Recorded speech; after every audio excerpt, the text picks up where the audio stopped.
तो हाँ भाई, सारा ने प्यार भरी राम राम। उम्मीद करूँ सारा बढ़िया होगा, मस्त होगा, बिंदास होगा। तो अपने राजस्थान की ज्योग्राफी चल रही थी और आज अपने को जिलों के उपनाम देखने हैं भाई। ठीक है, फटाफट आ जाओ। फिर आज अपन पढ़ेंगे जिलों के उपनाम। हालांकि ये जो इस प्रकार के सवाल है ना, जिलों के उपनाम, ये 2017-18 से पहले बहुत पूछे जाते थे। फिर 2-3 साल में बंद कर दिए, फिर 1-2 साल में दोबारा से पूछना शुरू कर दिया। तो 1-2 क्वेश्चन छोटे मोटे एग्जाम में यहाँ से बन जाता है। भाई जिलों को किस नाम से जाना जाता है, जिलों के क्या क्या उपनाम है, वो अपना टॉपिक है भाई। तो फिर भी अगर मान लो कभी क्वेश्चन आ भी जाए तो अपना एक क्वेश्चन है वो गलत नहीं होना चाहिए, क्योंकि बहुत ही इजी इजी नाम है, एकदम आसान से नाम है। तो 1 या 2 मिनट आपकी जो भी कमेंट हुए आराम से बता सको हो, मैं के बाद में आपा क्लास ने शुरू करांगा, फिर भाई तारी कमेंट कौन देखांगा। हाँ सर जी, जिलों के उपनाम बुक में नहीं है, ऐसा हो ही नहीं सकता। किताब के अंदर बुक में उपनाम नहीं दे रखे। जहां तक मैंने पढ़ाया है वहां तक तुमने पढ़ लिया ना। जिले और संभाग मैंने लास्ट पॉइंट पढ़ाया था, उसके बाद में अगला पेज देखो। छोटा सा मैंने आराम से पूरा का पूरा जो पेज में लिख रखा है ना, वो ये लिख रखा जिलों के उपनाम। यहाँ पर साइड में देखोगे ना, इस प्रकार से एक स्टार सा लगा रखा है। फिर यहां पर मैंने लिख रखा है जिलों के उपनाम। बताओ भी है कि नहीं है? अरे भाई, जब प्रत्येक चीज के ऊपर मेहनत हमने की है तो कैसे नहीं तुम्हें ये नाम दिखेगा? बताओ क्या है ना। किताब में है, बिल्कुल जिलों के उपनाम दे रखे हैं। ऐसा कोई चीज नहीं मिलेगी जो किताब में नहीं है, और मैं तुम्हें एक्स्ट्रा पढ़ा दूंगा। दिख गया क्या किताब में जिलों के उपनाम है? अगला पेज पलट कर तो देखो तुम्हें। बताओ मिल गए हैं सर? चलो ठीक है फिर। ओके, तुमने पेज ही नहीं पलटा, तुम उसी पेज के ऊपर घूम रहे हो अब तक। चलो सबसे पहले अपने जिस जिले के उपनाम की बात करते हैं उसका नाम है गंगानगर। हम यहां से चलते हैं भी सबसे ऊपर ही ऊपर। भाई गंगानगर को किस किस नाम से जाना जाता है? राजस्थान का अन्नागार है ना, वो गंगानगर को कहते हैं। धान का कटोरा भी गंगानगर को कहा जाता है। क्यों भाई? सर्वाधिक अन्न उत्पादन के कारण गंगानगर को राजस्थान का अन्नागार कहा जाता है, धान का कटोरा कहा जाता है। और गंगानगर का प्राचीन नाम क्या है? रामनगर है। ये अपने को दो बातें ध्यान रखनी है।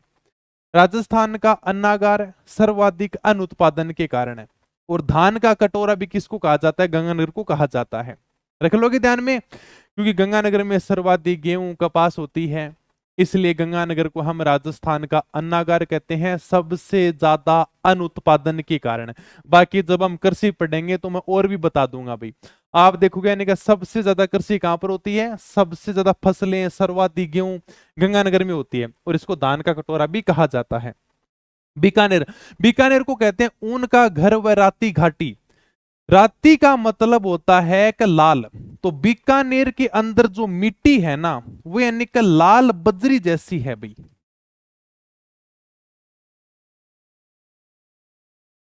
ठीक है, बीकानेर की जो मिट्टी है वो लाल बद्री जैसी है, इसलिए बीकानेर को राती घाटी भी कहते हैं। इसके अलावा ऊन का घर भी कहते हैं, क्योंकि एशिया की जो सबसे बड़ी ऊन की मंडी है ना, वो बीकानेर में है। ये मैं जब यानी कि पशु संपदा बताऊंगा ना, तब वहां पर ये बात लिखा दूंगा कि एशिया की सबसे बड़ी ऊन की मंडी कहां पर है? बीकानेर में है। इसलिए बीकानेर को क्या कहते हैं? ऊन का घर कहते हैं। बीकानेर के दो ही उपनाम हैं। एक तो अपने ऊन का घर, क्योंकि एशिया में सबसे बड़ी ऊन की मंडी बीकानेर में है। एक नाम है राती घाटी, यानी कि बीकानेर की जो मिट्टी है वो लाल बजरी जैसी है। और राती का मतलब भी क्या होता है? रात, यानी कि शाम जैसी जो मिट्टी होती है ना, वो यानी कि लाल लाल जैसी बजरी होती है। इसलिए बीकानेर को क्या कहते हैं? राती घाटी कहते हैं। अरे भाई गिरिराज, कॉपी पेस्ट मत करे रे।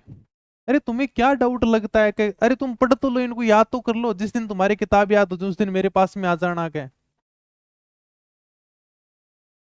कोई बात अगर किसी को पूछनी होती है ना, तो तुम्हारे कॉपी पेस्ट की वजह से उसकी बात रह जाती है। तुम क्योंकि इतना कॉपी पेस्ट करते हो जिनका कोई लेना देना नहीं होता, न क्लास से लेना देना होता है। फिर मैं कमेंट बंद कर दूंगा, फिर क्या मतलब है? इसलिए क्लास को डिस्टर्ब मत किया करो भाई। मैं कभी ये तो नहीं कहता ना क्लास में आकर के मेरी क्लास को शेयर करो, ज्यादा से ज्यादा लाइक करो, क्या कभी ऐसी बातें तो मैंने कभी नहीं की क्लास में आकर। अगर बढ़िया पढ़ने का मौका मिल रहा है तो कम से कम अच्छा फायदा उठा लो। बस इसीलिए यही चीज का अंतर होता है। ऐप के ऊपर पढ़ाते हैं तो इस प्रकार के कभी भी कॉपी पेस्ट नहीं आते हैं। वहां पर बच्चे को पता, हाँ यार क्या 200-300 रुपए दें तो मुझे सीरियस होके पढ़ना है। यूट्यूब का तुम कभी फायदा नहीं उठाते, यहाँ पे लग जाते हो फटाफट दे दरादर कॉपी पेस्ट करने, कोई मतलब नहीं है जी। ठीक है, हाँ चलो छोड़ो रे भाई। तो हम जिलों का उपनाम पढ़ रहे थे, जिसके अंदर मैंने सबसे पहले गंगानगर का बताया है। गंगानगर को राजस्थान का अन्नागार कहते हैं, गंगानगर को धान का कटोरा कहते हैं सर्वाधिक अन्न उत्पादन के कारण। और गंगानगर का प्राचीन नाम क्या है? रामनगर है। ये आपको बात ध्यान रखनी है। फिर मैंने बताया बीकानेर के बारे में। बीकानेर को कहते हैं ऊन का घर, क्योंकि एशिया की सबसे बड़ी ऊन की मंडी कहां पर है? बीकानेर में है। ये बात मैं तुम्हें पशु संपदा में लिखा दूंगा, टेंशन मत लेना कि सर आपने बात लिखाई नहीं है। इसके अलावा बीकानेर को राती घाटी भी कहते हैं। राती का मतलब होता है लाल। और अगर आप कभी बीकानेर घूमने जाओगे तो वहां पर आपको जो मिट्टी देखने को मिलेगी ना, बजरी जैसी लाल देखने को मिलेगी। इसलिए बीकानेर को क्या कहते हैं? राती घाटी भी कहते हैं। आगे अपने जैसलमेर के प्राचीन नाम है। जैसलमेर को राजस्थान का अंडमान कहते हैं, राजस्थान की स्वर्ण नगरी कहते हैं, हवेलियों का शहर, पीले पत्थरों का शहर, रेगिस्तान का गुलाब, झरोखों की नगरी, पंखों की नगरी, गलियों का शहर, म्यूजियम सिटी। ये सारे के सारे नाम किसके हैं? जैसलमेर के हैं। एक एक नाम के ऊपर चर्चा कहते हैं। सबसे पहले देखते हैं राजस्थान का अंडमान। सर जैसलमेर को राजस्थान का अंडमान क्यों कहते हैं? पहले यानी कि जिस प्रकार से काले पानी की सजा अंडमान निकोबार में दी जाती थी ना, आजकल उसी प्रकार से सरकारी कर्मचारियों के लिए सजा क्या है? जैसलमेर में ट्रांसफर कर दोगे। और यानी कि अंडमान निकोबार के ऊपर कोई ध्यान नहीं देता, अलग ही द्वीप होता था। अंग्रेज भी यानी कि सजा देते काले पानी की तो अंडमान में भेज देते थे। उसी प्रकार से यानी कि दुनिया का 8वां अजूबा क्या है? जैसलमेर है भाई। कोई ध्यान नहीं देता, हालांकि क्षेत्रफल के मामले में बहुत बड़ा है। राजस्थान का सबसे बड़ा जिला है जैसलमेर। फिर भी आपने कभी सुना होगा, कभी नेताओं के भाषण सुने होंगे भाई कि सरकारी कर्मचारी की अगर थोड़ी सी रैंक भी कम रहती है ना, तो भी यानी कि उससे कहां पर पोस्टिंग दी जाती है? जैसलमेर बाड़मेर में दी जाती है। एक यानी कि सजा के तौर पर देखते हैं, कोई कर्मचारी गलती कर देता तो भी यानी कि उसको बोलते हैं कि तेरा जैसलमेर ट्रांसफर कर दूंगा क्या। तो एक प्रकार से क्या राजस्थान का अंडमान है भाई। और वैसे भी पंडित जवाहरलाल नेहरू ने इसको दुनिया का 8वां अजूबा कहा है कि हमने तो दुनिया में 7 अजूबे देखे हैं, लेकिन वास्तव में 8वां अजूबा क्या है? जैसलमेर है भी। तो जिस प्रकार से अपना अंडमान निकोबार है ना, उसी प्रकार से अलग ही है अपना जैसलमेर। इसे राजस्थान का अंडमान कहा जाता है। राजस्थान की स्वर्ण नगरी, इसे सुनहरा शहर भी कहा जाता है। अगर आप कभी जैसलमेर घूमने जाओगे ना, तो आप यानी कि सुबह शाम इसकी मिट्टी देखना। जब यानी कि सूर्य की किरणें इसकी मिट्टी पर पड़ती हैं तो ऐसे लगता है यार कि सोना चमक रहा है। स्वर्ण, स्वर्ण का मतलब क्या होता है? स्वर्ण का मतलब होता है सोना। इसलिए कहते हैं स्वर्ण नगरी है, सुनहरा शहर है। तो इसे राजस्थान की स्वर्ण नगरी कहा जाता है। एक आपके आएगा सुवर्ण नगरी, ये तो स्वर्ण है। एक आएगा सुवर्ण नगरी, वो जालोर को कहते हैं अभी, जालोर के किले को कहते हैं। ध्यान रखना, दोनों अलग अलग हैं। और वैसे ये बात मैं तुम्हें किलो में पढ़ा भी दूंगा। हवेलियों का शहर, जैसलमेर में खूब सारी हवेलियां हैं। जैसे अपन हवेलियों के अंदर पढ़ेंगे भी, पटुओं की हवेली है, सालिम सिंह की हवेली है, नथमल की हवेली है। तो खूब सारी हवेलियां हैं, इसलिए जैसलमेर को क्या कहते हैं? हवेलियों का शहर कहते हैं। पीले पत्थरों का शहर जैसलमेर तो पीले पत्थरों के लिए फेमस भी है। जो जैसलमेर का अपना किला है वो भी यानी कि पीले पत्थरों से बना हुआ है, इसलिए जैसलमेर को क्या कहते हैं? पीले पत्थरों का शहर कहते हैं। रेगिस्तान का गुलाब, ये हमने खुद से नाम दे दिया भाई। अब मान लो किसी कर्मचारी का ट्रांसफर कर दिया जैसलमेर में, तो यार का तेरे को तो सजा दे दी ना यार, सजा कहीं की है क्या? मैं तो रेगिस्तान के गुलाब में बैठा हूं क्या? ठीक, हालांकि अब तो जैसलमेर बहुत यानी का अच्छा हो गया है। पहले तो लोग सजा के तौर पर देखते थे, लेकिन आजकल तो पिकनिक मनाने जाते हैं। 31st भी कहां पर बनाए, चलो जैसलमेर में बनाकर आते हैं क्या। ठीक है, यानी कि रेगिस्तान का गुलाब है, जरोखों की नगरी है, हवेलियों का शहर है। जब हवेलियां होंगे तो खूब सारे जरोखे भी देखने को मिलेंगे। तो जरोखों की नगरी है, पंखों की नगरी है, यानी कि इस प्रकार से खूब सारे पंखे आपको जैसलमेर में देखने को मिलेंगे। यानी कि पवन ऊर्जा की सर्वाधिक संभावना जैसलमेर में है। और राजस्थान का पहला पवन ऊर्जा संयंत्र भी अमर सागर जैसलमेर में लगाया गया था। इसलिए इसे क्या कहते हैं, पंखों की नगरी भी कहते हैं भाई। पवन ऊर्जा की सर्वाधिक संभावना कहां पर है, जैसलमेर में खूब सारे पंखे लगे हुए हैं। गलियों का शहर है, म्यूजियम सिटी है, ये भी क्या है, जैसलमेर के प्राचीन नाम है भाई। जोधपुर, जोधपुर के प्राचीन नाम यानी कि मरुस्थल का प्रवेश द्वार या मरुस्थल का सिंह द्वार किसे कहते हैं, जोधपुर को कहते हैं। जैसे मान लो कि ये अपना राजस्थान है, राजस्थान कहा गया, कोई नक्शा है क्या, हाँ ये अपना राजस्थान है, और यहां पर आपका जिला आ जाता है जिसका नाम है जोधपुर।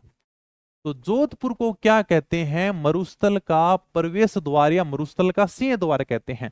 मतलब अगर आपको मरुस्थल में प्रवेश करना है तो आपको जोधपुर से होकर जाना पड़ेगा। मरुस्थल कहां पर सर, ये अपने जैसलमेर, बाड़मेर, बालोतरार, बीकानेर में यहां पर मरुस्थल फैला हुआ है। सर हमें तो मरुस्थल में जाना है, तो अगर आप मरुस्थल में जाओगे तो आप कहां से होकर जाओगे, जोधपुर से होकर जाओगे।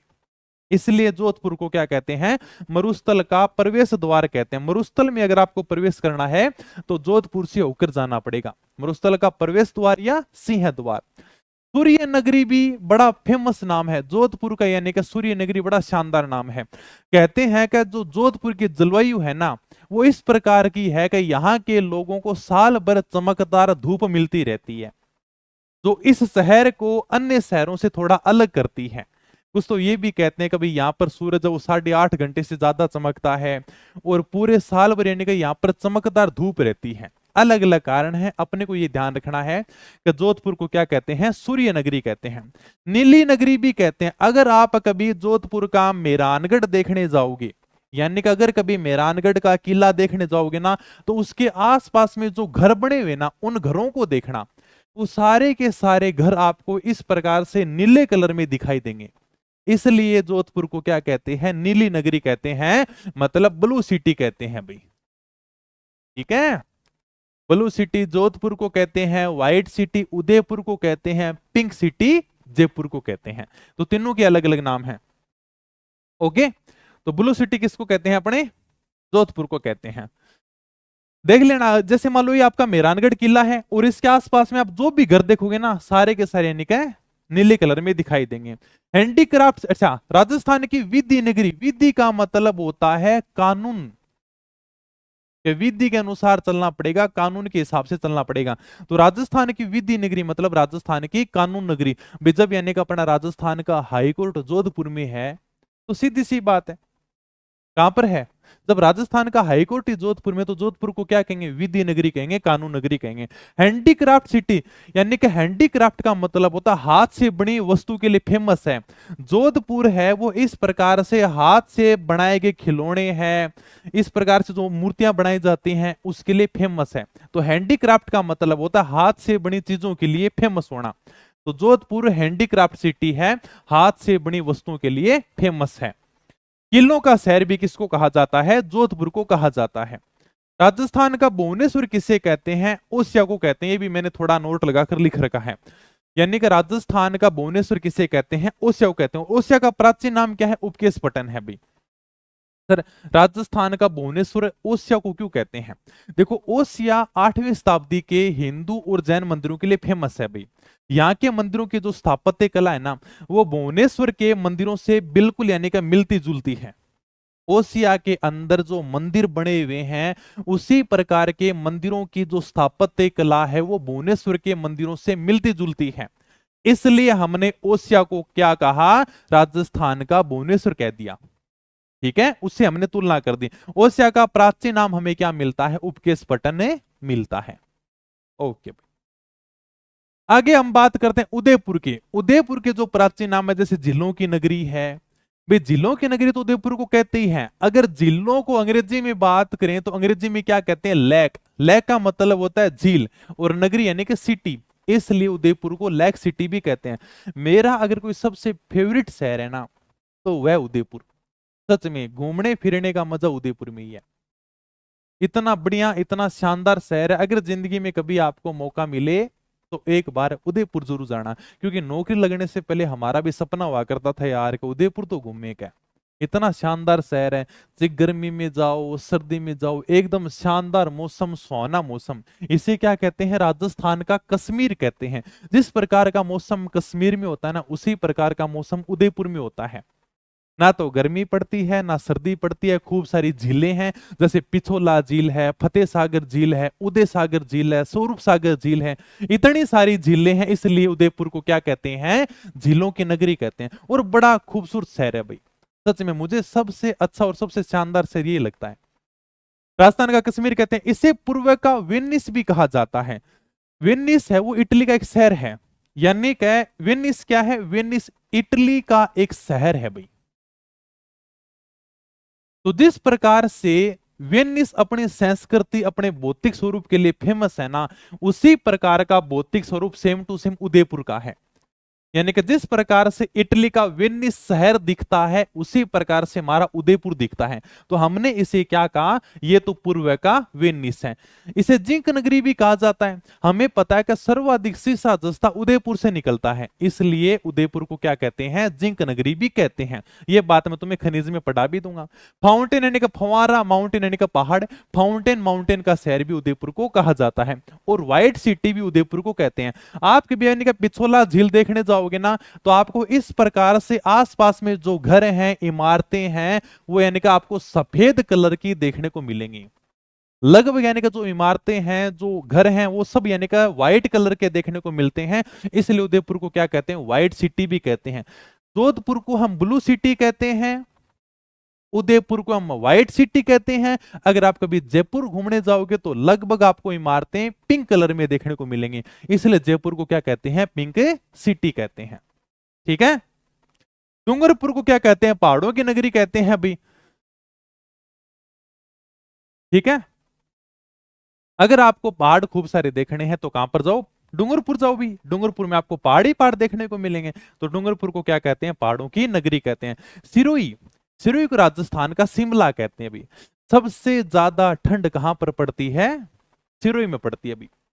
और फिर भी अगर ठंडा स्थान ही पूछ ले तो माउंट आबू। इसलिए माउंट आबू को क्या कहते हैं, माउंट आबू को राजस्थान का बरखो यासक भी कहते हैं। बरखो यासक एक स्थान है रूस के अंदर, यानी कि दुनिया का सबसे ठंडा स्थान कौन सा है, बरखो यासक है, जो कहां पर है, रूस के अंदर है। तो उसी प्रकार से हमने भी राजस्थान के उस स्थान की तुलना कर ली। हमने कहा कि देखो राजस्थान का बरखो यासक कौन सा है, माउंट आबू है। क्यों भाई, क्योंकि ये राजस्थान का सबसे ठंडा शहर है। और यानी कि ठंडा शहर मतलब शिमला है भाई। शिमला कहां पर है, हिमाचल प्रदेश में है। तो हनीमून मनाने के लिए शिमला जाने की जरूरत ही नहीं है। अपने तो कहां पर जाओगे, सबसे अच्छा मौका है अपने तो माउंट आबू चले जाओ घूमने के लिए, वो अपना राजस्थान का शिमला ही है। अंग्रेजों को भी जब गर्मी लगती थी ना, तो वो कहां पर भागकर जाते थे, माउंट आबू भागकर जाते थे। 6 महीने अजमेर में रहते थे और 6 महीने माउंट आबू रहते थे। ठीक है। चित्तौड़गढ़ को क्या कहते हैं, राजस्थान का गौरव कहते हैं, भक्ति व शक्ति की नगरी कहते हैं भाई। हाँ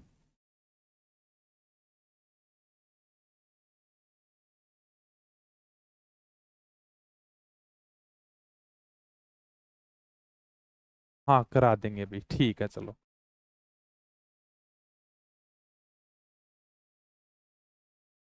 ओके। तो राजस्थान का शिमला किसको कहते हैं, राजस्थान का शिमला किसे कहते हैं, सिरोही को कहते हैं। और राजस्थान का बुरखा सेकंड ठंडा स्थान किसे कहते हैं, माउंट आबू को कहते हैं। आगे अपने चित्तौड़गढ़, चित्तौड़गढ़ को कहते हैं राजस्थान का गौरव, भक्ति व शक्ति की नगरी। देखो राजस्थान का गौरव होता है गढ़ तो चित्तौड़गढ़, बाकी सब गडैया। अगर आपको राजस्थान के दुर्गों में से कुछ देखना है ना, तो सबसे शानदार दुर्ग है चित्तौड़गढ़। यानी कि आपने चित्तौड़गढ़ देख लिया ना, तो इसके आगे सब किले फीके हैं भाई। इसीलिए कहा गया है कि गढ़ तो चित्तौड़गढ़, बाकी सब गडैया, बाकी सब छोटे मोटे किले हैं। तो इसे हम क्या कहते हैं, राजस्थान का गौरव कहते हैं। यानी कि चित्तौड़गढ़ का किला ऐसा है जो राजस्थान का गौरव बढ़ाता है भाई, तो राजस्थान का गौरव कहते हैं। इसके अलावा चित्तौड़गढ़ को भक्ति व शक्ति की नगरी भी कहते हैं। देखो भक्ति तो सीधी सी बात है, संत रैदास की छतरी यहीं पर है, मीराबाई की खूब सारी भक्ति है, तो भक्ति हो तो मीराबाई जैसी, तो इसलिए इसको भक्ति की नगरी कहते हैं। और शक्ति के मामले में तो चित्तौड़गढ़ से आगे कोई नहीं है भाई, क्योंकि चित्तौड़गढ़ के किले में तो 3 साके हुए हैं। तो वैसे भी ये शक्ति की नगरी है। तो भक्ति और शक्ति की नगरी किसे कहा जाता है? चित्तौड़गढ़ को कहा जाता है। बांसवाड़ा को आदिवासियों का शहर कहा जाता है। 100 द्वीपों को शहर कहा जाता है। अगर आप कभी माही नदी घूमने जाओगे तो वहां पर आपको इस प्रकार से छोटे मोटे 100 टापू देखने को मिलेंगे, इसलिए बांसवाड़ा को क्या कहते हैं? 100 द्वीपों का शहर कहते हैं। राजस्थान में मानसून का प्रवेश द्वार, अगर राजस्थान में मानसून प्रवेश करता है तो सबसे पहले बांसवाड़ा से प्रवेश करता है। यह बात मैं तुम्हें मानसून के अंदर, जलवायु के अंदर और भी शानदार तरीके से बता दूंगा, तब तुम समझ जाओगे कि राजस्थान में मानसून किस प्रकार से प्रवेश करता है। तो अगर राजस्थान में सबसे पहले मानसून आता है तो बांसवाड़ा से आता है, इसलिए बांसवाड़ा को क्या कहते हैं? राजस्थान में मानसून का प्रवेश द्वार कहते हैं। सबसे पहले अरब सागर की जो शाखा है, ठीक है, वो कहां से आती है? अपने सबसे पहले बांसवाड़ा से आती है। ठीक है, कर लोगे याद? ठीक है भैया, नॉर्मल सी बात। आदिवासियों का शहर, 100 द्वीपों का शहर और राजस्थान में मानसून का प्रवेश द्वार। इसके बाद में अगला जो जिला उसका नाम है झालावाड़। झालावाड़ को राजस्थान का नागपुर कहते हैं, राजस्थान की चेरापूंजी कहते हैं। राजस्थान का नागपुर क्यों कहते हैं भी? यानी कि नागपुर के संतरे बहुत ज्यादा फेमस हैं।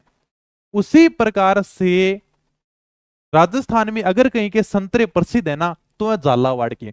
सबसे ज्यादा संतरे भारत में नागपुर महाराष्ट्र में होते हैं। राजस्थान में सबसे ज्यादा संतरे कहां पर होते हैं? झालावाड़ में होते हैं। इसलिए हमने झालावाड़ को क्या कहा? राजस्थान का नागपुर कहा। इसके बाद में राजस्थान की चेरापूंजी, मेघालय का एक शहर है जिसका नाम है चेरापूंजी, और भारत में सबसे ज्यादा बारिश होती है चेरापूंजी में। ठीक है, और चेरापूंजी का वर्तमान नाम क्या? सोरा है, यानी कि चेरापूंजी का वर्तमान में नाम बदल दिया गया है, इसका वर्तमान नाम है सोरा। तो चेरापूंजी मेघालय का एक शहर है जहां पर सबसे ज्यादा बारिश होती है। उसी प्रकार से राजस्थान में सबसे ज्यादा बारिश कहां पर होती है? झालावाड़ में होती है। इसलिए झालावाड़ को क्या कहा गया है? राजस्थान की चेरापूंजी कहा गया है। Okay sir. कोटा को राजस्थान का कानपुर कहते हैं। खूब सारे उद्योग है, खूब सारे फैक्ट्रियां हैं, वो कोटा में लगी हुई हैं। तो इसी प्रकार से राजस्थान का कानपुर क्या हो गया? कोटा हो गया। यानी कि सेम टू सेम तुलना की गई भी, कानपुर में खूब सारे उद्योग लगे हैं, उसी प्रकार से खूब सारे उद्योग कहां पर है? कोटा में। तो ये तो वैसे याद हो जाएगा, यानी कि कानपुर और यानी कि कोटा। तो राजस्थान का कानपुर क्या हो गया? कोटा हो गया, क्योंकि यहाँ पर खूब सारे उद्योग हैं और इसी प्रकार के उद्योग हमें कानपुर उत्तर प्रदेश में देखने को मिलते हैं। तो हमने इसकी तुलना कर दी भी। राजस्थान का नालंदा शिक्षा नगरी के कारण, सबको पता ही है शिक्षा के मामले में सबसे पहले नाम किसका आता है? कोटा का ही आता है। भी आप छोटे मोटे के बारे में कोई भी खबर पढ़ते हो, कोचिंगों से संबंधित देखते हो, तो शिक्षा नगरी, शिक्षा नगरी, शिक्षा नगरी, सब यानी कि कोटा की तरफ भागते हैं। कभी यानी शिक्षा नगरी की तरफ जाओ, क्या शिक्षा नगरी? क्या है शिक्षा नगरी? कोटा, सबसे ज्यादा शिक्षा के कारण। ठीक है, तो बच्चे वहां पर सुसाइड भी खूब सारे कर लेते हैं, इतना भयंकर डिप्रेशन होता है, कोचिंगों का, अध्यापकों का, माता पिता का, पता नहीं कितना दबाव होता है। और खबर भी आती है के बारे में, एक शिक्षा नगरी में एक फिर बच्चे ने कर लिया आत्महत्या, फिर सुसाइड कर लिया, ऐसी खूब सारी आपको बारे में घटनाएं देखने को मिलती हैं। हमेशा ये नाम आता है शिक्षा नगरी, आप कभी देखना। तो कोटा को क्या कहते हैं? शिक्षा नगरी कहते हैं। राजस्थान का नालंदा कहते हैं। अभी इंद्रप्रस्थ औद्योगिक क्षेत्र कहते हैं कि इंद्र ने एक नगरी बसाई थी जिसका नाम था अमरावती। तो उसी प्रकार से इंद्रप्रस्थ यानी कि इंद्र की अमरावती नगरी से तुलना की गई है कोटा की भी।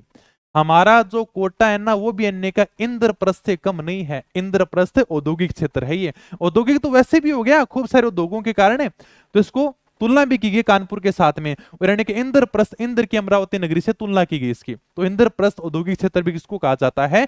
कोटा को कहा जाता है।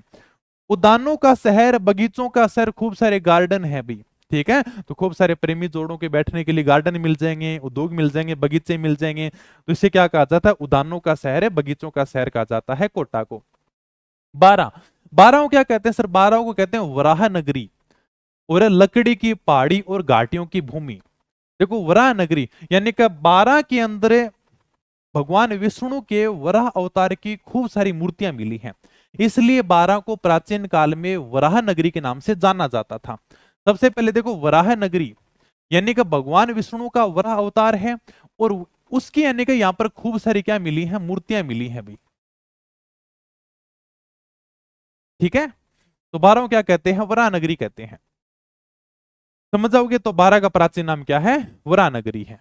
और बताओ, लकड़ी की पहाड़ी और घाटियों की भूमि कहते हैं कि 12 में खूब सारे वन हैं और खूब सारी नदी की घाटियां हैं, इसलिए इसका नाम है लकड़ी की पहाड़ी और घाटियों की भूमि। रख लोगे थोड़ा बहुत ध्यान में? ठीक है सर। बूंदी का वैसे ही पता है, बावड़ियों का शहर, छोटी काशी, यानी कि छोटी काशी इसलिए कहते हैं कि बूंदी में खूब सारे मंदिर हैं भाई। खूब सारे मंदिर होने के कारण बूंदी को क्या कहते हैं? छोटी काशी कहते हैं। बावड़ियों का शहर, ये बावड़ियां तो अपने अलग से टॉपिक लगता है, जो मैं तुम्हें कला संस्कृति में पढ़ा दूंगा। सिटियों पे स्टेप वेल्स भी कहा जाता है, क्योंकि बूंदी के अंदर खूब सारी बावड़ियां बनी हुई हैं। यानी कि बावड़ियां क्या है सर? इस प्रकार से पानी के संग्रहण के लिए इनका निर्माण किया जाता था। तो ये तो अपने अलग से टॉपिक भी लगता है।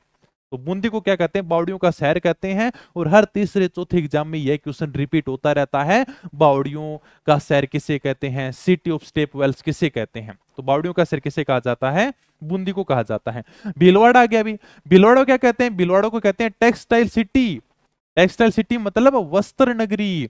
और राजस्थान का मैनचेस्टर कहते हैं। भीलवाड़ा को कहते हैं टेक्सटाइल सिटी मतलब वस्त्र नगरी, और राजस्थान का मैनचेस्टर। जैसे यहां पर जो कपड़ा बनता है ना, वो कच्चा कपड़ा बनता है। अब तुम सोचोगे यार कि भीलवाड़ा को तो वस्त्र नगरी कहते हैं, टेक्सटाइल सिटी कहते हैं, तो हो सकता है कि यहां पर तो यानी कि बहुत सारा सस्ता कपड़ा होगा क्या? लेकिन ऐसा नहीं है। यहां पर केवल यानी का कच्चे कपड़े का निर्माण होता है। हाँ, अरे भाई बोल देंगे, अरे अभी तो रुक जा, क्लास का महीना है।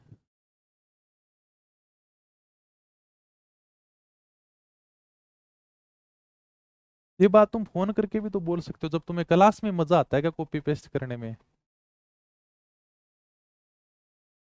चलो ठीक है।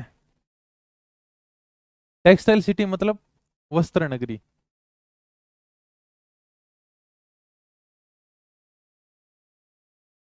हाँ, चलो आगे। तो भीलवाड़ा के क्या कहते हैं? भीलवाड़ा को कहते हैं टेक्सटाइल सिटी, वस्त्र नगरी। अब ये मत समझना यार कि यहाँ पर तो आपको कपड़ा बहुत ज्यादा सस्ता मिल जाएगा, नहीं।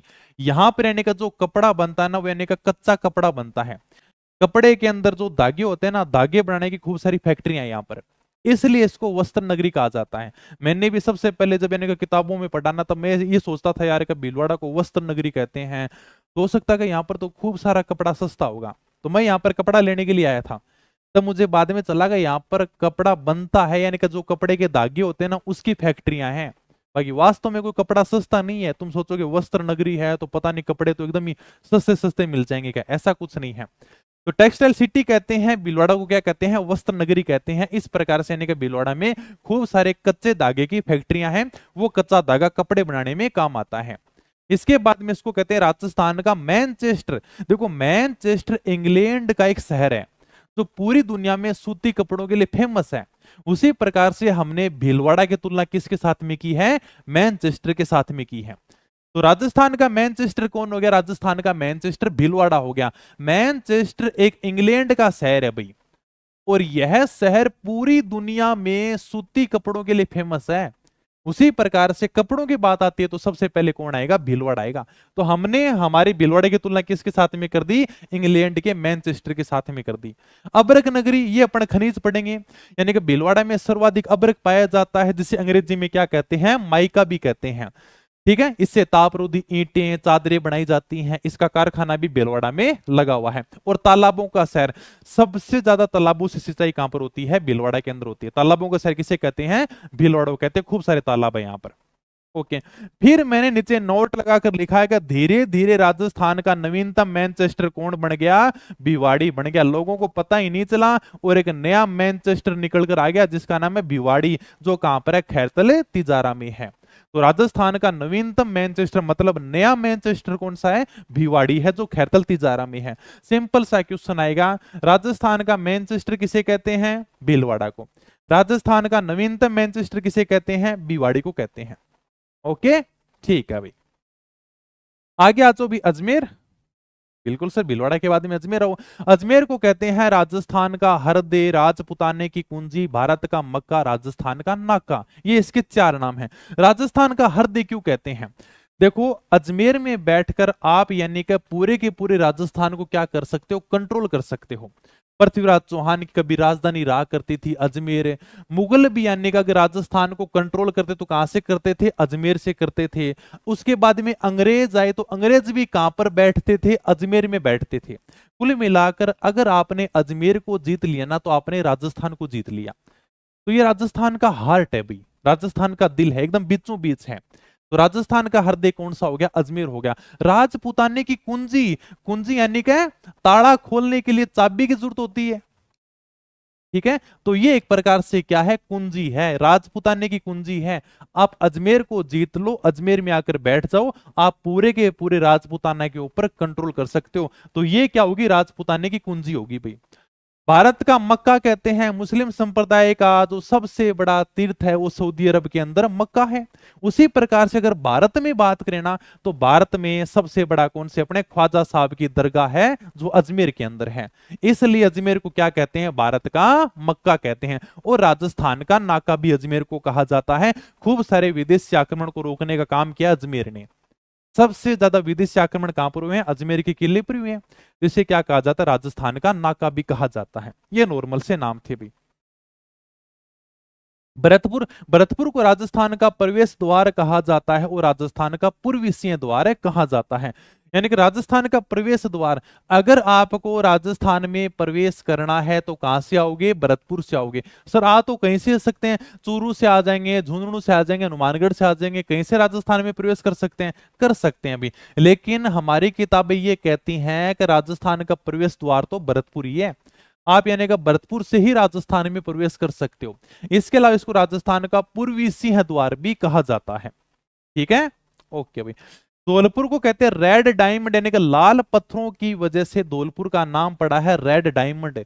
रेड यानी कि लाल, डायमंड यानी कि पत्थर है, तो लाल पत्थरों के लिए धौलपुर का नाम क्या पड़ गया, रेड डायमंड है। धौलपुर के लाल पत्थर बहुत प्रसिद्ध है भी। राजस्थान का पूर्वी प्रवेश द्वार कहा जाता है। राजस्थान का प्रवेश द्वार है भरतपुर और राजस्थान का पूर्वी प्रवेश द्वार किसे कहते हैं, धौलपुर को कहते हैं। यह पूर्वी प्रवेश द्वार हो गया।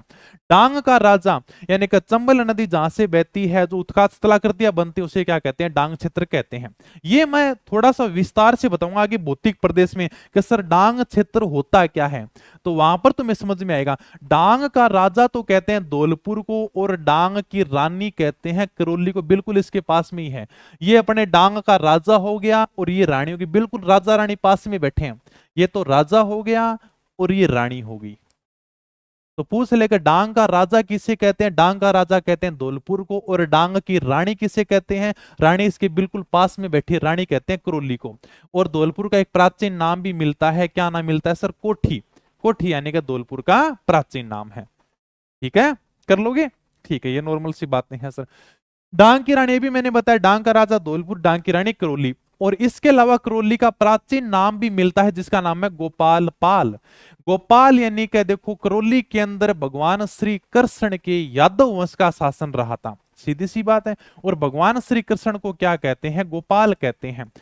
और करौली के अंदर जितने भी शासक हुए ना, सब के पीछे नाम की क्या लगता है, पाल लगता है।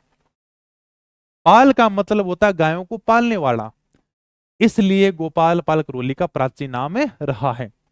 जयपुर के नाम देख लो भी, जयपुर को कहते हैं पूर्व का पेरिस, यानी कि फ्रांस की राजधानी है पेरिस। तो उसी प्रकार से हमने हमारे जयपुर की तुलना किसके साथ में की है, पेरिस के साथ में की है। हम ये कहते हैं कि जिस प्रकार से फ्रांस का बहुत ही सुंदर शहर पेरिस है ना, उसी प्रकार से हमारे राजस्थान का शहर है जयपुर, ये पूर्व का पेरिस है। पिंक सिटी भी कहते हैं, ये हमने राजस्थान के इतिहास के अंदर पढ़ा भी है। यानी कि जब 1876 के अंदर जो अल्बर्ट जी आए थे जयपुर घूमने के लिए, तब उनके सम्मान में, उनके स्वागत के लिए अपने जयपुर के शासक राम सिंह जी सेकंड ने पूरे जयपुर को गुलाबी रंग से रंगवाया था। और गुलाबी का मतलब होता है सेवा और स्वागत का प्रतीक। और लड़कियों का सबसे फेवरेट कलर कौन सा होता है, पिंक कलर होता है भाई, ठीक है। तो जयपुर को क्या कहा जाता है, पिंक सिटी कहा जाता है।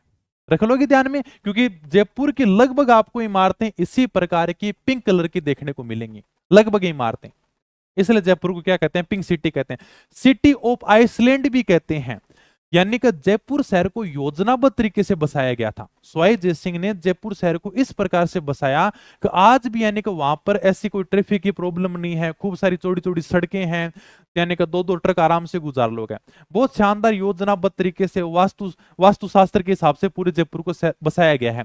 इसलिए सीवी रमन ने जयपुर शहर को आइसलैंड ऑफ ग्लोरी भी कहा है, और ये बात मैंने तुम्हें जयपुर के इतिहास में पढ़ाई है। तो सिटी ऑफ आइसलैंड भी कहते हैं, हेरिटेज सिटी जयपुर को कहते हैं। खूब सारी यहाँ पर पुरातात्विक चीजें आपको देखने को मिल जाएंगे। रतन नगरी, पन्ना नगरी, तो देखो जयपुर ही है भाई। रतन के मामले में, पन्ने के मामले में जयपुर से आगे कोई नहीं है। और प्लास्टिक हब यानी कि प्लास्टिक केंद्र भी जयपुर को कहा जाता है। यहाँ पर प्लास्टिक बनाने का काम भी अच्छा होता है। तो प्लास्टिक हब किसे कहते हैं? जयपुर को कहते हैं। ठीक है, ओके, चलो भी आगे। चंपावती यानी कि चाकसू कहां पर है? जयपुर के अंदर है। तो चाकसू का प्राचीन नाम क्या है? चंपावती। भी थोड़ा सा मैंने नोट लगाकर लिखा है भाई। ओके, चलो भाई। तो चाकसू यानी कि जयपुर का प्राचीन नाम क्या है? चंपावती। नागौर के बारे में थोड़ी सी बात कर लेते हैं। देखो, रतन नगरी, पन्ना नगरी जयपुर को कहते हैं। धातु नगरी है ना, धातु नगरी नागौर को कहते हैं। ध्यान रखना भी, नागौर को औजारों की नगरी भी कहते हैं, धातु नगरी भी कहते हैं। देखो, अंग्रेजों के आने से पहले नागौर में औजारों का काम बड़े पैमाने पर होता था। यहां पर तोप बनाने का काम भी किया जाता था।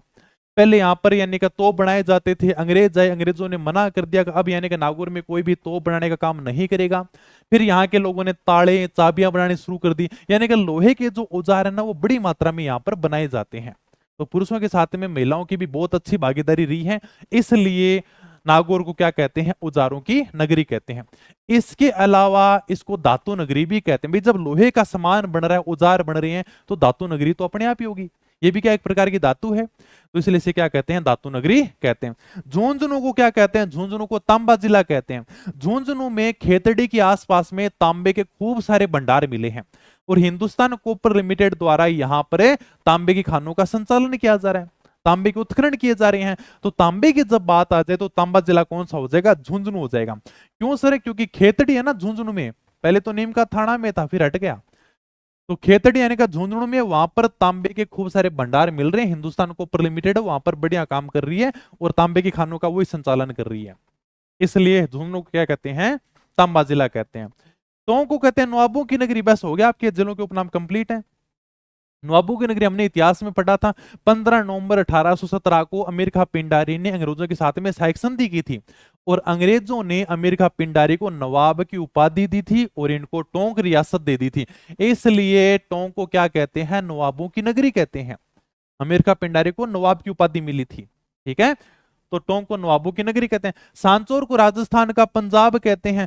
पंजाब का मतलब है 5 आब, यानी कि 5 नदियां जिस क्षेत्र से बहती हैं उसे क्या कहा जाता है? पंजाब कहा जाता है। आब का मतलब पानी। ठीक है, तो यानी कि राजस्थान का पंजाब, जहां से 5 नदियां बहती हैं। कहते हैं कि प्राचीन काल में सांचौर से 5 नदियां बहा करती थी, इसलिए सांचौर को राजस्थान का पंजाब कहते हैं। और सांचौर का प्राचीन नाम भी हमें देखने को मिलता है, जिसका नाम है सत्तेपुर। बालोतरा, बालोतरा को पोपली नगरी कहते हैं। भी देखो, बालोतरा अपनी यानी कि अपने छपाई है, रंगाई है, इसके लिए बहुत फेमस है। और बालोतरा में रेशम किस प्रकार की साड़ियां बनती हैं, उसे कहते हैं पोपलीन। बालोतरा में इस प्रकार से रेशम की जो साड़ियां बनाई जाती हैं, बालोतरा के अंदर जो रंगाई छपाई का काम है साड़ियों का, वो बड़ा फेमस है। इसीलिए बालोतरा को पोपलिन नगरी भी कहते हैं। सर, पोपलिन क्या है? इस प्रकार से रेशम की जो साड़ियां बनाई जाती हैं उसे क्या कहते हैं? पोपलिन कहते हैं। और यह काम बड़े पैमाने के ऊपर बालोतरा में होता है, इसलिए बालोतरा को पोपलिन नगरी कहते हैं। ध्यान रखना, एग्जाम में पूछा गया सवाल है, पोपलिन नगरी किसे कहते हैं? बालोतरा को कहते हैं। क्यों भाई?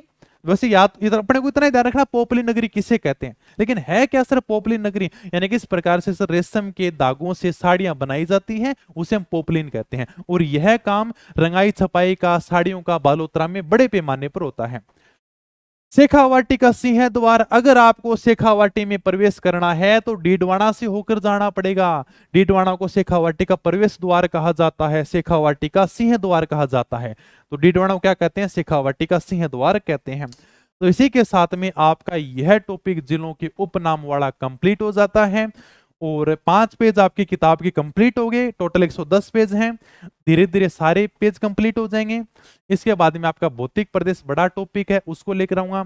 अब तुम ये काम करना, देखो सारी एक दिन ज्योग्राफी कंप्लीट हो जाएगी, ज्यादा समय नहीं लगेगा। लेकिन ये जो 5 पेज है ना, इनको बढ़िया तरीके से याद कर लेना। अब आज तक एग्जाम में जितने भी सवाल पूछे गए ना, वो सारे के सारे सवाल मैं लेकर आऊंगा। एक ही क्लास में हम सारे के सारे सवालों को कवर करेंगे। टॉपिक को विस्तार से हमने पढ़ लिया, सारे की सारी बातें मैंने समझा दी। अब इतनी बातें तुम्हें किसी कोचिंग में नहीं मिलेंगी, न तुम्हें को इतना बढ़िया पॉइंट टू पॉइंट समझाएगा।